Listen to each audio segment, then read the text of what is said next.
বাবারে বয়স তো শেষ, একবার যদি হেলিকপ্টারে চড়তে পারতাম। বাবা, আমাদের তো এত ডলার নেই, তবে চলো তোমাকে হেলিকপ্টার দেখিয়ে নিয়ে আসি। এসব গরিবরা এখানে আসলো কিভাবে? সিকিউরিটিরা কি চোখে দেখে না? স্যার, আমরা শুধু দেখতে এসেছিলাম।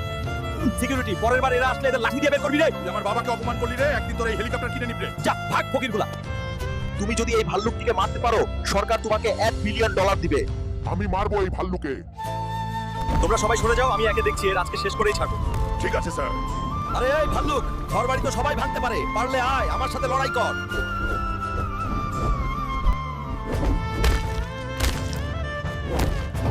এটা তো বিশাল শক্তিশালী রে। এটা অনেক শক্তিশালী রে। কেউ লাইক কমেন্ট করে শক্তি দাও রে, না হলে আমার বাবার অপমানের প্রতিশোধ দিতে পারবো না রে। শক্তিশালী শুধু তুই নয়, আমিও শক্তিশালী। কি ব্যাপার, ভাইরাসটা আমাকেও আক্রমণ করছে নাকি? বন্ধুরা, তোমরা সাবস্ক্রাইব করে আমাকে এই ভাইরাস হতে মুক্তি দাও প্লিজ। আমার বন্ধুদের কাছে এসব ভাইরাস কিছুই না। মর তুই দানব ভাল্লুক। ভাল্লুক শেষ। এবার সরকারের কাছ থেকে আমার পুরস্কার নিয়ে হেলিকপ্টার কোম্পানি কিনবো রে। এই নাও তোমার পুরস্কার, আর তোমার সাহসিকতার জন্য তোমাকে ধন্যবাদ। ধন্যবাদ দিয়ে ছোট করবেন না স্যার, এটা আমার কর্তব্য।